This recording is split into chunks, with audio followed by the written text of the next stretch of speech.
This Week in America, website This Week in America. Thank you for joining us on the program today. Back with us, an old friend, Robert Maxum, the author of the Legacy series, which we'll talk about in the program today.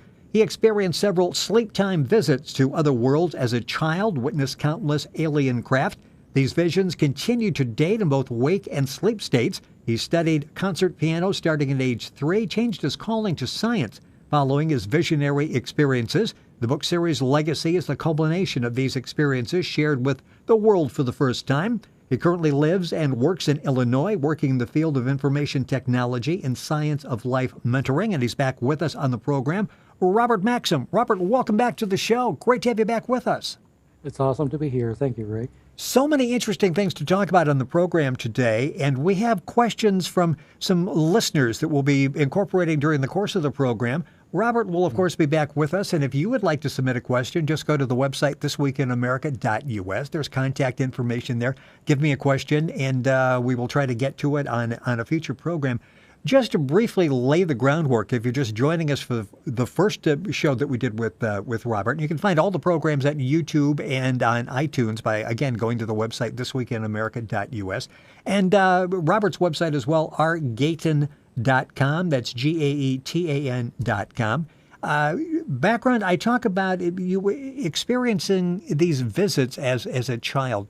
Briefly, just bring us up to date and talk to us about that, and then we'll start with the questions. Well, sure enough. The first sightings that I ever had, I was a small child, maybe 3, 4 years old. And I really didn't understand what was going on or what those things were. Eventually, I learned a little bit about science fiction, UFOs, and knew they were out there. One night, I saw dozens of them up in the sky. Shortly after that, I had a sleep time experience where I visited other worlds. These were experiences that were continuing, spiritual worlds, physical worlds, some near, some very far. And then I had other experiences that brought to life past time incarnations that I had not only in this world, but many other worlds. And the book Legacy has, to a great extent, goes into these details and pictures of what was seen, what was experienced, what happened in those times. So basically, that's what Legacy is all about, and including the lessons I learned along the way. And if you go to the website, rgaetan.com, that's GAETAN.com, once you go there and you check out the information, you're really going to be blown away with the pictures, with the information, with the scientific fact that's there. I mentioned we have some listener questions. This comes from a listener in Chicago. Mm-hmm. Why do you feel you were chosen? Well, I think that we are all chosen. And it's a matter of whether you have your radio turned on or you don't.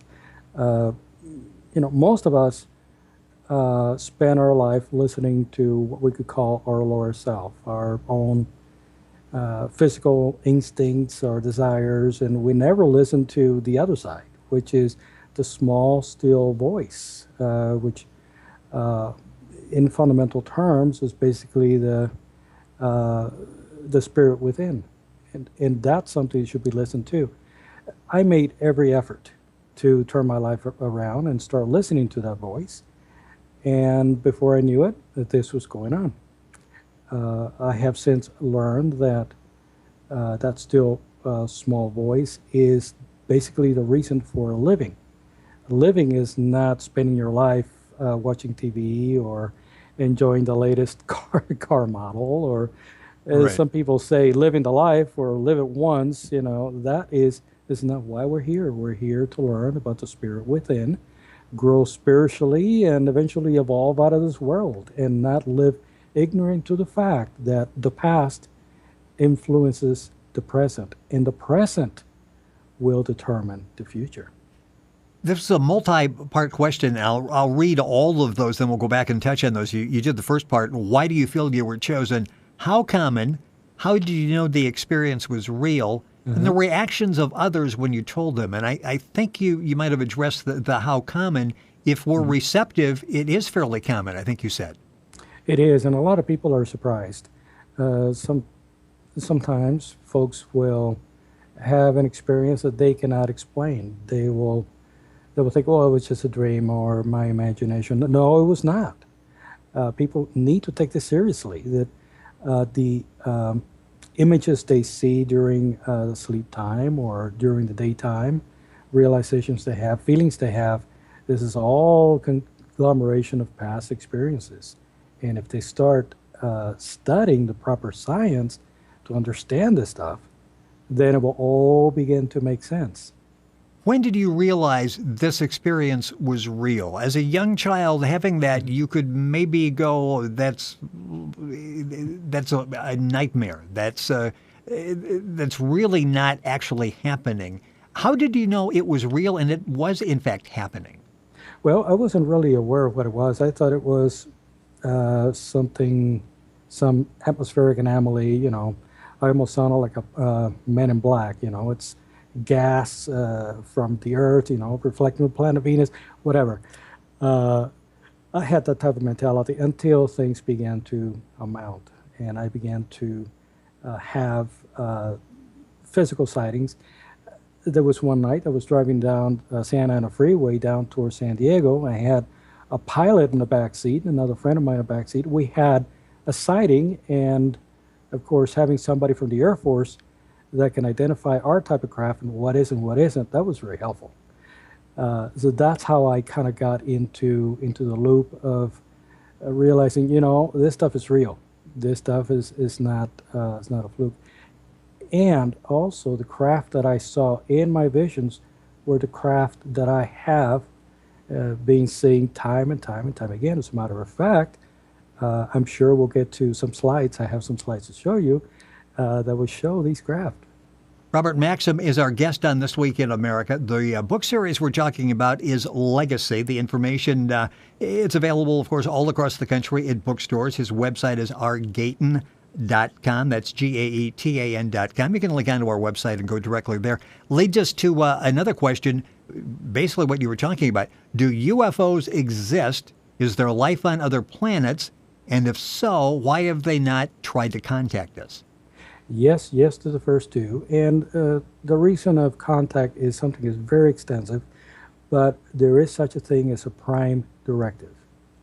You never expose something until people are ready.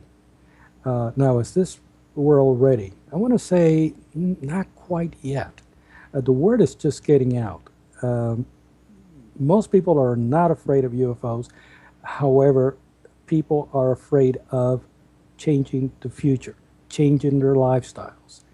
And if these people come among us, do you think they're going to like football? Do you think they're going to like watching boxing matches? Absolutely not. These are more spiritual beings. And we just don't jive, if we could put it right that way, Now, with the prime directive, we also have to understand why we are here. Now, many years ago, we were placed on this world because of our spiritual challenge. We were more physically minded than spiritually minded, so we didn't fit the mold with the rest of the galaxy. So this is kind of like a prison world. And we're here to work out our own peace, to understand ourselves, be honest with our feelings, understand them, and make the proper choice. Don't give in to your negative feelings. Just know they're there, study them, put them out of phase with something positive, and progress, evolve. We really will not be allowed to go amongst these worlds until we have learned the science of life and learned to be not just kind with one another, but practice spirituality. Not live day to day for the enjoyment of the physical and pleasure, but find the pleasure in the things of, shall we say, the things of heaven. So someday when the time is right, we will actually have this encounter that we're looking forward to. That's right. Now, there have been a lot of sightings. There have been a lot of landings throughout the world. There have been some conspiracy ideas that the government is in cahoots with aliens. There is some credence to some of that going on, shooting down UFOs, taking them captive, and I do have friends that can witness to that. I can't go into too many details, but yes, those contacts have been made, and there are a lot of individuals that are hoping that an alien landing happens, and that's going to supposedly fix the world and peace for everyone. Doesn't work that way. If a more highly developed race, and this is why I wrote Legacy, by the way, it's all based on this concept of landings. If they come, can you imagine the impact it will have on a financial system, on our belief system? Some folks will be for it, some others will not. Folks that are in positions of power, this is not going to be very convenient for them. They're going to be opposed to it. This has happened in the past. They have come amongst us. Atlantis, Lemuria. I mean, how many times have these beings come among us? And just because people's ego didn't want to give up power, they not only sent them away, but ended up destroying the civilization that was set up. More details about that in the Legacy book, but it goes to prove that if there were supposed to be a landing today, it would be disastrous for humanity. We first have to learn to get along with one another, live for spirit, not live to defend ourselves, and be something. Well, if judging by recent headlines is any indication, we are years and years and years away from having this happen. We have not figured out how to peacefully live together up to this point. You're listening to This Week in America. Our website is thisweekinamerica.us. You can link on directly to our guest on the program, author Robert Maxum, back with us on the show. The series we're talking about, the Legacy episode series, this has everything. It's got a million-year-old romance, past lives, space battles, intrigue, interdimensional scientific and spiritual principles of life. It's got it all. It's an exciting series, and you'll find information available, of course, at Amazon, any of the major bookstores. At Robert's website, rgaetan, GAETAN.com, and all that available by going to our website, thisweekinamerica.us. Time always goes by so quickly. Let's take one more question, and then and we've got a YouTube version of this where we'll have the pictures that Robert is going to show us. This comes from a listener in Atlanta. Do you have any control over the visions? Is there any pattern as to when they occur? Well, yes and no. For the most part, the conscious mind in this physical experience doesn't really have much control. What you want is your inner spiritual self to take over and drive your decisions, drive your words, drive where you go, drive your visions. Many times I may want to do something or learn about something, and the very fact that I'm trying is the signal that I should not. It should let it come at the right time. It should be inspired by the inner self. That way you know it's correct. And I know that was a previous question. How do you know this is real? Only if it comes from the inner self and not from the conscious mind do you know that it's correct. And as for me, I always, like St. Thomas, I need a little bit more evidence. So I'm going to go way out of reason to try to prove it and debunk and everything else. But what I hold to be true, I try to live by it. You know, the conscious mind gets in the way many times with the ego, with selfishness. Got to brush it away. It's no good. Toss it out. Cut it off. And go back to the inner. Go back, attune to the higher worlds. There are many. We're always surrounded by higher beings. People call them angels. They're there to help us do that. Turn positive. Learn about ourselves, and help love one another. Do we have a tendency sometimes to overthink something? Absolutely. That's the conscious mind trying to take over. The more you try to figure it out, the wronger you go. Well, yeah. You become overly analytical, and all of a sudden you're totally lost in in all the facts and trying to think this through. Again, we got a few more questions. We're going to save these for the next time that Robert is with us. And if you have a question, just go to our website, thisweekinamerica.us. Contact section there and just write out your question, and hopefully we'll get to it on the next program. Leaving a few minutes at the end of the show, and again, for the TV version of this on YouTube, you can go to thisweekinamerica.us, the YouTube icon, and go directly and look at this. You've got some pictures that we would like to show. Again, we were talking about spacecraft and visits from other planets. Is that what you're going to show us here? Yeah, we'll blow right through them very fast. Let me see, share screens. And the quality of these pictures is just absolutely amazing. You really feel like you're on a visit, like you are actually experiencing this as you look at the colors and see exactly what it is that that Robert is talking about. And it's, again, the Legacy series, episode series. It's available all around the country, and information, of course, at the website. Okay, well, here are the pictures. Let me know if you can see them. Yes, I am seeing a picture of you now. Yeah, this is back in about 2-3 years ago in Florida. If you look at the upper left section, UFO popped up into the picture. Oh, yes, yes. You can see it there in the square. That is the same spacecraft from all of my visions. Now, I'm going to go ahead and provide, I know the listeners want proof of alien life, so I'm going to give it to them. And here we go. We're going to go fast. Okay, we're ready. This is Mars. This is from one of the landers. You could see what appears to be a valve and a valve handle. This is on the ground. This is not an imprint from the lander's mechanism. It doesn't make prints like that. Very interesting. And again, the YouTube, if you're listening on radio, the YouTube version, thisweekinamerica.us, go to the YouTube icon, and you'll be amazed at that. You have them circled there. Yeah. This is a structure in Valles Marineris in Mars. You can see those windows are about 3-4 stories high. It's a huge structure. It looks to be like a lookout attached to the mountainside, and over to the left, there are other conveyances or structures there against the mountain.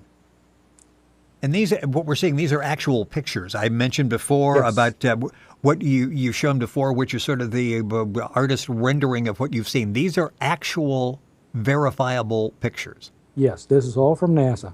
This is a quick snapshot, close-up from one of the landers. You could see that creature there on the foreground.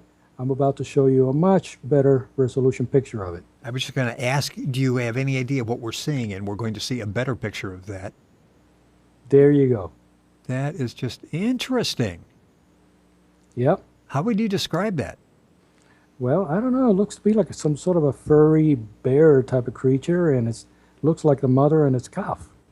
And they show it very clearly in the original picture, but when you blow it up, it definitely shows a lot more detail. Now, there's more. This has been flying around the internet quite a bit, and I can't find anything wrong with the picture. It seems to be some sort of an ant or some sort of crawling creature against a hill. Again, another sign of life. But that's not all.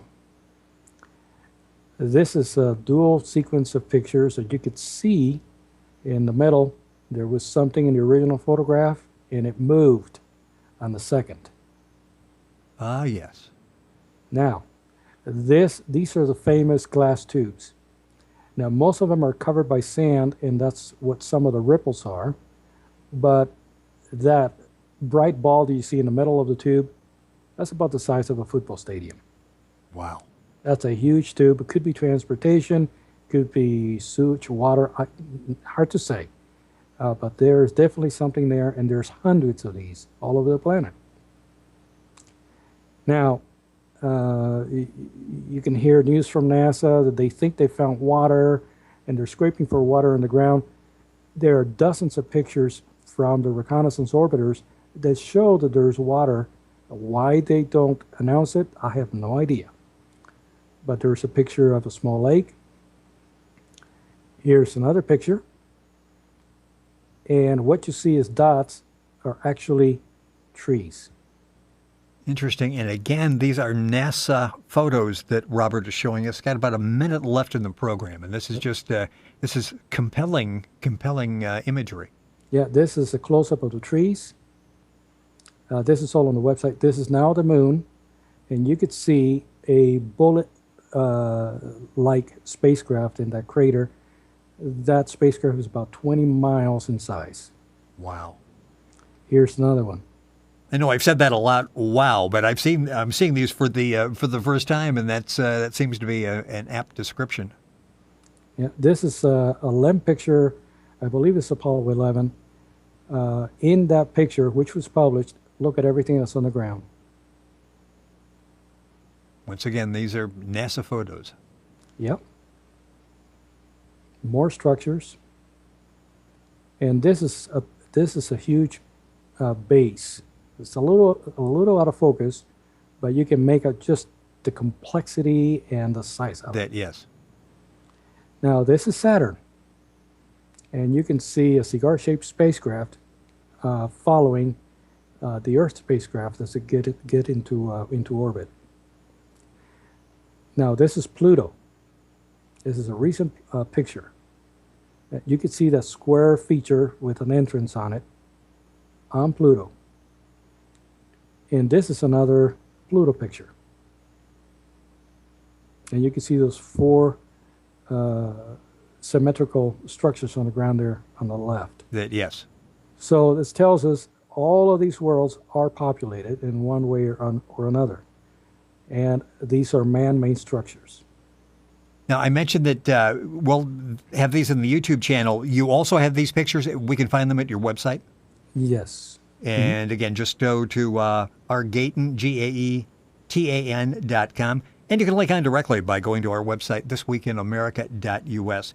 Robert, we are out of time, unfortunately, and I know you've got some more pictures, and we will show those next time. We also have more questions from listeners that we will take next time. If you have a question, please submit it by going to our website, thisweekinamerica.us. The contact information is there, and give us the question, and we'll be happy to talk about it on the next program.